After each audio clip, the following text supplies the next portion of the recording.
Halo, Assalamualaikum warahmatullahi wabarakatuh. Selamat datang lagi di channel Mantri Desa, konten vlog kesehatan, konsultasi kesehatan, perawatan luka, hitan modern, dan hitan manual.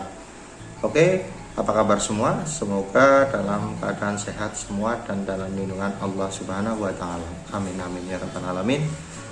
Halo, jumpa lagi dengan Mantri Desa. Pada kesempatan kali ini kita akan membahas tentang materi kesehatan lainnya, yaitu gagal ginjal. Gagal ginjal dibagi menjadi dua, gagal ginjal akut dan kronis. Sebelumnya jangan lupa like, comment, and subscribe channel saya supaya channel ini berkembang dan saya rajin untuk membuat video-video lainnya. Oke. Sebelum kita mulai, kita awali dengan bacaan basmalah terlebih dahulu. Oke, bismillahirrahmanirrahim. Kita akan membahas tentang gagal ginjal akut. Gagal ginjal ini yang lagi tren atau viral, trending di waktu-waktu ini ya. Gagal ginjal akut atau tiba-tiba terjadi kerusakan ginjal pada anak-anak. Kita harus mengenal terlebih dahulu apakah itu gagal ginjal. Gagal ginjal, terus apakah penyebabnya? Nanti penyebabnya dibagi antara tiga, yang dari luar ginjal, yang dari ginjal, dan setelah dari ginjal. Itu nanti kita gali lebih dalam. Terus bagaimana ciri khasnya, terus untuk mengurangi resiko bagaimana. Jadi nanti selalu ikuti video ini supaya lebih paham. Jangan di skip, selalu tonton video ini dari awal sampai akhir supaya tidak gagal paham. Oke, mulai saja dari pengertian gagal ginjal. Gagal ginjal itu dibagi jadi dua yang tadi saya sebutkan. Gagal ginjal ada akut dan kronis. Gagal ginjal akut itu terjadi sebelum atau kurang lebih sebelum 6 bulan. Tapi kalau kronis itu lebih dari 6 bulan. Untuk yang kita bahas adalah gagal ginjal akut. Gagal ginjal akut adalah keadaan di mana kegagalan ginjal dalam memfiltrasi atau menyaring racun yang harusnya dikeluarkan lewat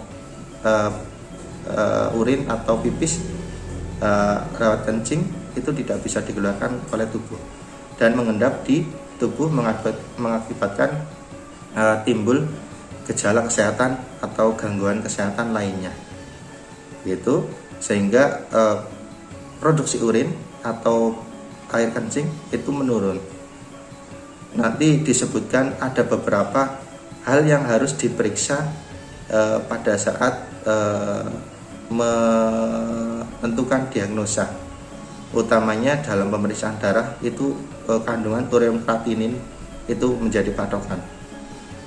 Iya. Untuk penyebabnya itu ada beberapa. Yang pertama itu dari prerenal atau dari luar ginjal. Yang kedua dari renal atau dari ginjal. Yang ketiga itu dari luar ginjal atau setelah ginjal. Kita bahas yang pertama terlebih dahulu. Dari prerenal itu misal terjadi dari luar ginjal itu terjadi perdarahan yang hebat. Yang pertama terjadi diare dan luka bakar. Itu dari prerenal kita bisa membagi menjadi beberapa. Yang pertama terjadi kekurangan cairan, misal akibat perdarahan yang hebat.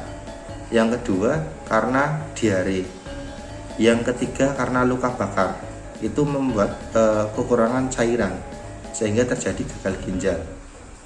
Yang kedua tadi kekurangan cairan, yang pertama ya, terjadi misal terjadi sepsis atau infeksi sistemik di dalam tubuh manusia sehingga terjadi gagal ginjal atau kerusakan ginjal tersebut. Terus yang selanjutnya itu akibat proses pengobatan atau obat yang berpengaruh ke tubuh. Pertama, misal karena akibat anestesi, pembedahan atau operasi, terjadi sindrom hepatorenal atau akibat obat-obatan. Terus akibat yang selanjutnya akibat kelainan kardiovaskuler, misal kayak penyumbatan pembuluh darah jantung atau emboli paru atau penyumbatan di paru-paru. Ya, itu yang beberapa di prerenal ya, untuk atau di luar ginjal. Untuk pada gangguan renal atau pada gangguan ginjal itu dibagi juga beberapa. Yang pertama, gangguan fasa pada ginjal, seperti akibat darah tinggi itu bisa berpengaruh. Terjadi sindrom uremik atau sindrom yang ureum kreatinin tinggi sehingga mengakibatkan kerusakan ginjal. Yang kedua, penyakit glomeruler, misal kerusakan jaringan pada ginjal atau infeksi pada jaringan ginjal. Yang ketiga, nekrosis tubuler akut, seperti penyempitan di saluran ginjal, terus akibat pengobatan anestesi bisa pengaruh juga. Terus yang keempat, selanjutnya penyakit intersisial, seperti alergi akibat antibiotik, akibat pengobatan diuretik atau obat-obat yang menyebabkan peningkatan proses kerja ginjal, dan lain-lain, atau akibat obat juga. Iya, itu yang penyebab dari ginjal tersebut atau dari dalam ginjal tersebut ya. Selanjutnya dari pasca renal atau saluran di luar ginjal setelah ginjal. Yang pertama itu adanya sumbatan atau obstruksi ureter atau saluran setelah ginjal ke dalam kantung kemih, seperti ada batu ginjal, terus penyempitan saluran ureter, sehingga cairan yang harusnya dikeluarkan atau urin yang harus dikeluarkan ke menuju VU itu tidak bisa dan balik merusak ginjal. Diibaratkan mesin atau ini ginjal tersebut terendam sehingga menyebabkan kerusakan pada ginjal tersebut. Yang kedua, obstruksi atau penyumbatan uretra atau saluran kencing dekat kelamin, begitu. Seperti ada tumor atau prostat atau penyempitan saluran kencing atau struktur uretra. Untuk menentukan diagnosa gagal ginjal tersebut banyak harus yang dilakukan pemeriksaan. Misal untuk yang pertama kita dapat lihat dari produksi cairan urin atau cairan pipis itu kurang dari 100 ml per 24 jam. Terus yang kedua, warna urin atau warna air kencing, air pipis itu tidak bening atau tidak kuning, mengarah ke warna coklat atau kemerahan. Terus untuk kadar natrium, ureum kreatinin dan lain-lainnya itu meningkat. Untuk menentukan diagnosis atau kriteria gagal ginjal akut tersebut, banyak pemeriksaan yang harus dilakukan atau pemeriksaan penunjang yang dilakukan, seperti pertama produksi urin, misal kurang dari 100 ml per 24 jam itu mengarah ke gagal ginjal. Terus yang kedua, pemeriksaan warna urin.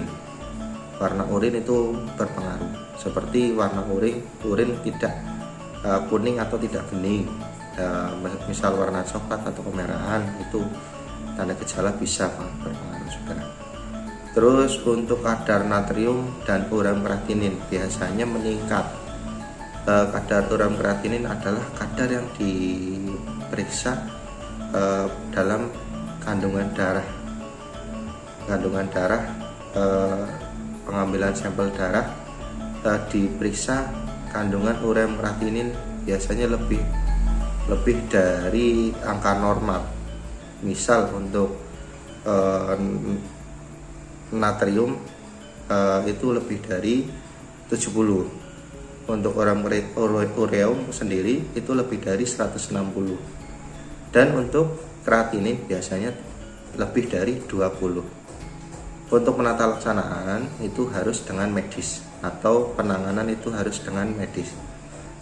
Biasanya untuk kadar ureum kreatinin yang melebihi batas biasanya mengarah ke cuci darah atau pembersihan racun lewat mesin atau pencucian darah dialisis seperti itu. Untuk yang selanjutnya pemeriksaan untuk anamnesa atau pertanyaan yang harus diajukan kepada penderita. Yang pertama harus ditanyakan berapa lama keluhannya, adakah penyakit penyerta yang dialami oleh pasien tersebut. Terus apakah terjadi trauma yang baru terjadi, misal trauma karena obat, paparan bahan toksin atau racun lainnya. Untuk pemeriksaan fisik ditanyakan apakah ada hipertensi atau darah tinggi. Terus ada pemeriksaan fisiknya, bisa pemeriksaan pelvis, pemeriksaan ekstremitas bawah, atau pemeriksaan kaki. Biasanya terjadi pembengkakan antara ekstremitas bawah. Terus untuk pemeriksaan penunjang lainnya itu bisa dilakukan seperti tadi saya sampaikan, pemeriksaan kimia darah dan urin seperti di atas yang tadi saya sebutkan, seperti ureum kreatinin, natrium, terus banyak lainnya. Terus dilakukan USG atau pemeriksaan rongsen bagian ginjal. Jika perlu, gunakan arteriografi atau pemeriksaan untuk lebih lanjutnya, begitu. Untuk hal yang harus dilakukan dalam penanganan gagal ginjal, kita pasarkan saja kepada medis untuk segera ditangani. Saya tidak bisa menyampaikan banyak karena hanya sedikit materi yang dapat kita sharingkan, kita obrolkan. Ini karena untuk penyakit gagal ginjal itu harus dalam penanganan medis dan tidak bisa dilakukan di rumah. Seperti itu, mungkin itu yang dapat saya sampaikan. Lebih jaga kesehatan teman-teman, agar ginjal kita sehat, karena kerusakan ginjal mayoritas adalah kerusakan yang permanen. Karena untuk kerusakan ginjal yang permanen biasanya dilakukan dialisis atau cuci darah. Semoga teman-teman selalu sehat.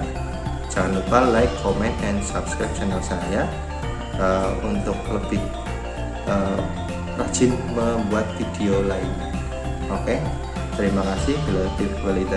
Wassalamualaikum warahmatullahi wabarakatuh.